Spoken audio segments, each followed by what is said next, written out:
हरिद्वार में है ससुराल। बबीता काशी की रहने वाली थी। अभी कुछ ही महीनों पहले उसकी शादी हरिद्वार के रहने वाले संजय के साथ हुई थी। जब से बबीता की शादी हरिद्वार में हुई थी, भैया वो तो जैसे टॉक ऑफ द टाउन बन गई थी, क्योंकि हरिद्वार एक ऐसी जगह है जिसका नाम सुनकर कोई भी वहां जाने की ख्वाहिश जताए बिना नहीं रह पाता था।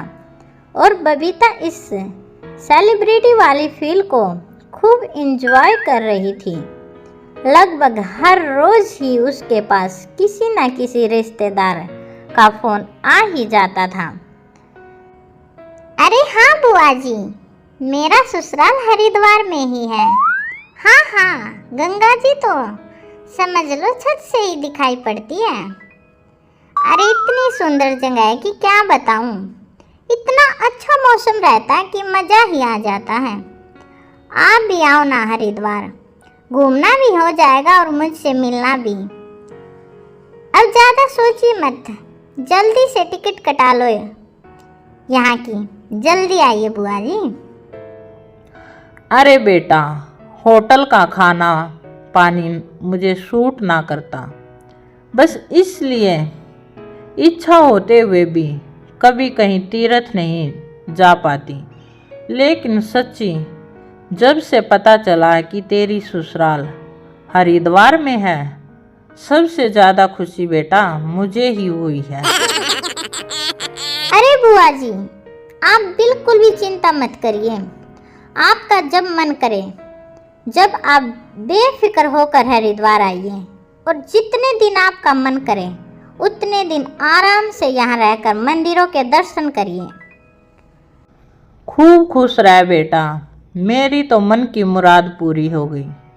जैसे मैं तैयारी कर लेती हूँ और आज ही रात को बस में बैठ जाऊंगी।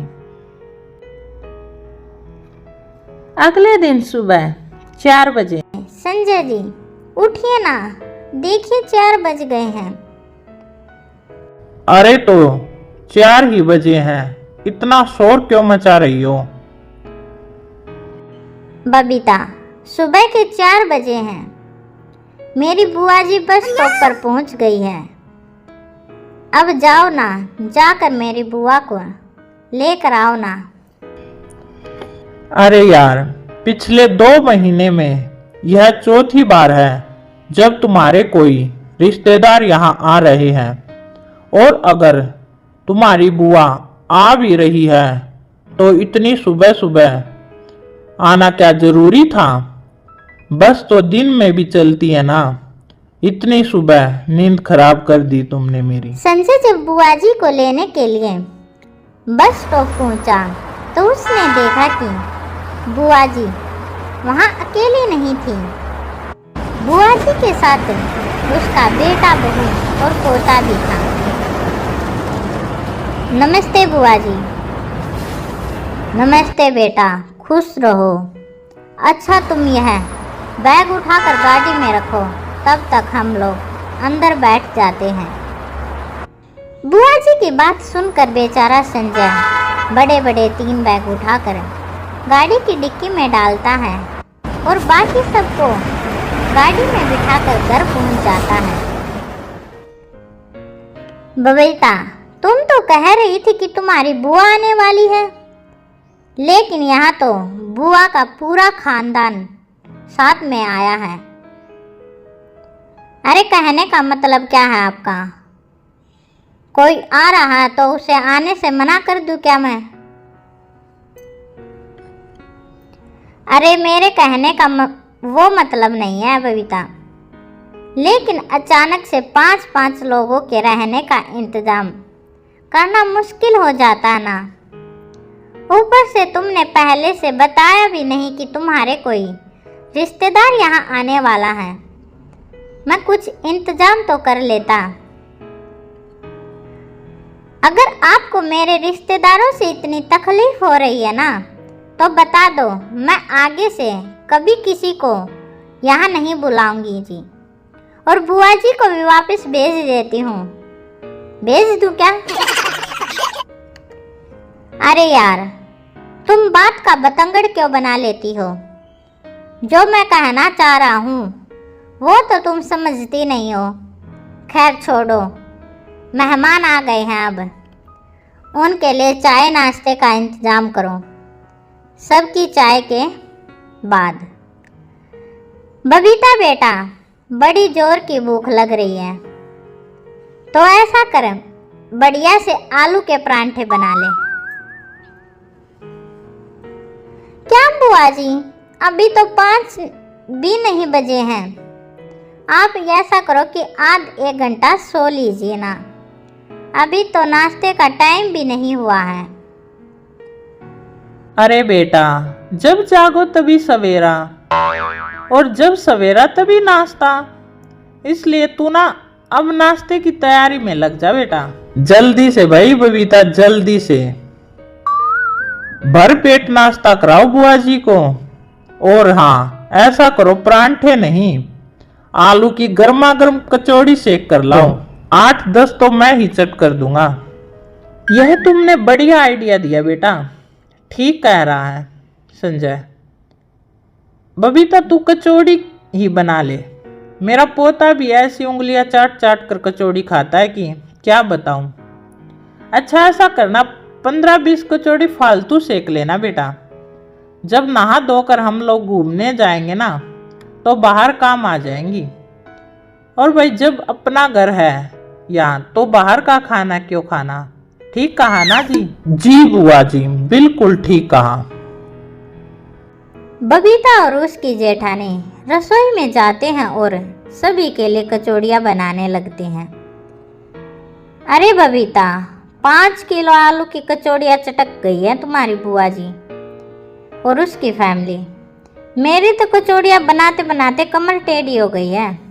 मैं तो बस यही सोच रही हूँ कि जब इन्होंने नाश्ते में इतना खा लिया तो लंच और डिनर में क्या होगा। मैं समझ रही हूँ भाभी, इतने लोगों का खाना बनाते बनाते आप भी थक गई हैं, लेकिन आप यह सोचिए ना, मेहमान कोई रोज रोज तो आते नहीं बुआ। बुआ जी और 1-2 दिन में लौट ही जाएगी। वह तो ठीक है बबीता, लेकिन इनके रुकने का भी तो इंतजाम करना होगा ना। अरे भाभी, अभी आपने हमारे खानदान को जाना ही कितना है। आप देखना, इंतजाम करना ही नहीं पड़ेगा। जमीन पर गद्दे लगा देंगे तो सब लोग जमीन पर ही सो जाएंगे। और यह तो अच्छी बात है। चलो एक चिंता तो दूर हो गई। कचौड़ी को रास्ते में खाने के लिए पैक कराने के बाद बुआ जी अपने परिवार के साथ हरिद्वार दर्शन के लिए निकल जाती हैं। शाम के 4 बजे। बबीता बेटा, बड़ी थकान हो गई है, जरा बढ़िया सी चाय नाश्ता बना ला। बेटा बड़ी जोर की भूख लगी है, तो खाने के लिए कुछ बना दे। इस समय खाना है? हाँ बेटा, ऐसा कर, आलू पूरी बना ला, फटाफट बना ला जा। अरे यार बबीता, तुम्हारी बुआ की फरमाइश तो खत्म होने का नाम ही नहीं ले रही। अब 4 बजे हम खाना बनाएंगे तो रात का खाना कब बनेगा? शालिनी और बबीता भी बात कर ही रहे थे कि दरवाजे की बेल बजती है। जी आप कौन? अरे बेटा, हम हरियाणा से आए हैं। बबीता यहीं रहती है ना? मैं उसकी मम्मी की मौसी की लड़की हूँ। अच्छा अच्छा, आइए ना, अंदर आइए। तुम्हारी दूर की मौसी आई है, जाओ उनसे मिलाओ और देखो उन्हें भी चाय नाश्ता चाहिए तो लगे हाथ, फिर उससे चाय चढ़ा दूँ।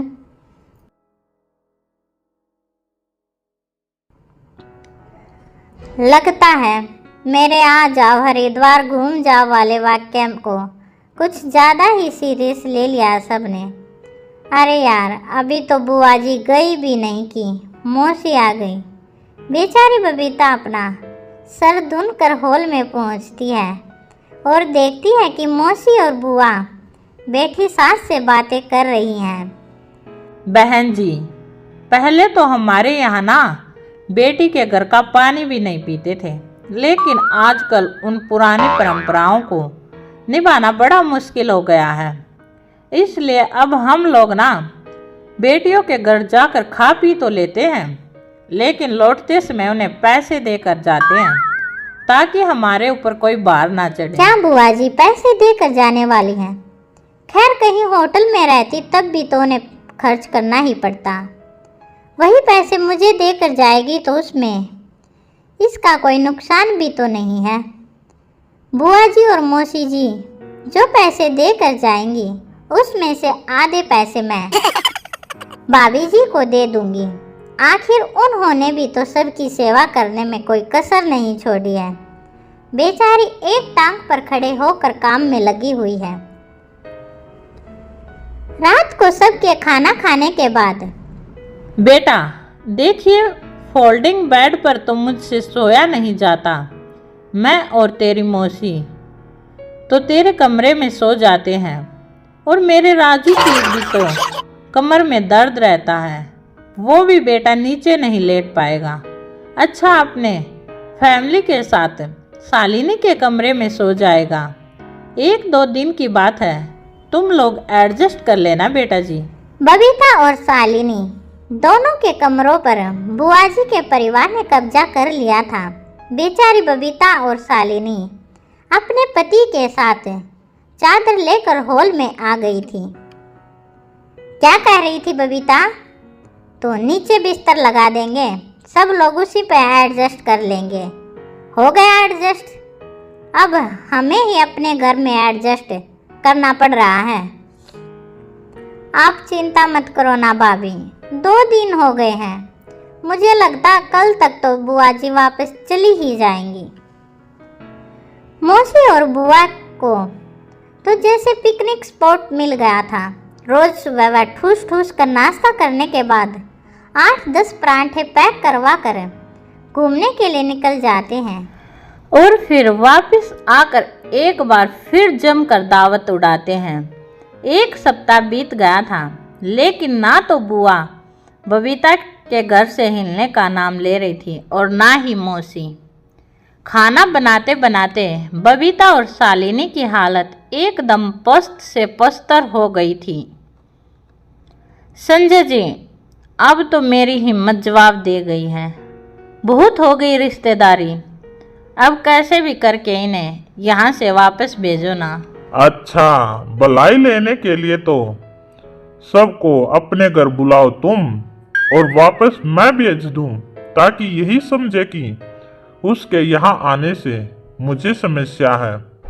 जब मैं तुम्हें समझाता था तब तो तुम मुझे कहती थी कि अगर रिश्तेदार कुछ दिन यहाँ आ भी जाएंगे तो मुझे क्या फर्क पड़ जाएगा। तो ठीक है ना, अब क्या दिक्कत है, करो रिश्तेदारों की खातिरदारी। अरे बाबा, थक गई हूँ मैं। अब तो कोई मुझे मेरा एड्रेस भी पूछेगा ना तो मैं उससे यही नहीं कहूँगी कि मैं हरिद्वार में रहती हूँ। पता नहीं अब कौन कहाँ से टपक जाए। मुझे तो ऐसा लग रहा है कि रिश्तेदार होटल का पैसा बचाने के लिए हमारे यहाँ आकर रुक रहे हैं।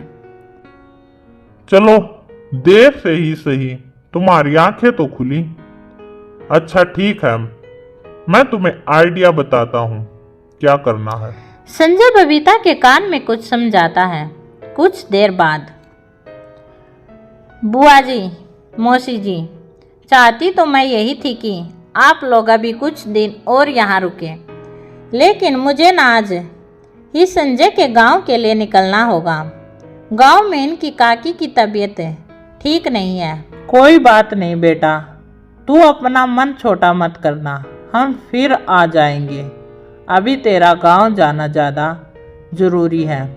अच्छा, हम सामान पैक कर लेते हैं, बस तो हमें मिल ही जाएगी। सारे मेहमान सामान पैक करके जाने लगते हैं। देख बेटा, वैसे तो बेटी का घर का खाना नहीं चाहिए, लेकिन यह पापी पेट तो खाना मांगता ही है ना। चल, यह रुपये मेरी तरफ से रख ले। समझना, बुआ जी ने अपने खाने का कर्ज उतार दिया। क्या 10 रुपये? हाँ बेटा, यही तो बात है। बड़े बुजुर्ग जी कहते हैं ना कि उसमें सबसे की भलाई छिपी होती है। हमारे यहाँ यही रिवाज है, अमीर हो या गरीब, बेटियों को विदाई में बस 10 रुपये ही देना, ताकि कोई अपने आप को छोटा बड़ा महसूस ना कर पाए। यह तो ठीक है बुआ, और मौसी ने मुझे बड़ा उल्लू बना दिया। 10 रुपये कौन देता है? इससे अच्छा तो ना देती वही ठीक था। खैर, बड़ी मुश्किलों से पूरे 1 सप्ताह के बाद मेहमान अपने घर की ओर लौट गए थे। शालिनी और बबीता की आंखें खुशी से जैसे बरसने ही वाली थी कि तभी एक बार फिर उनके दरवाजे की घंटी बजती है। कांपते हाथों से बबीता दरवाज़ा खोलती है और वह क्या देखती है कि दरवाजे के सामने उनकी चाची की बहन की मौसी की लड़की खड़ी दिखाई देती है। और फिर उसके आगे की कहानी तो आप जानते ही हैं, काफ़ी समझदार हैं आप। अगर कहानी अच्छी लगे तो प्लीज़ चैनल को सब्सक्राइब करें।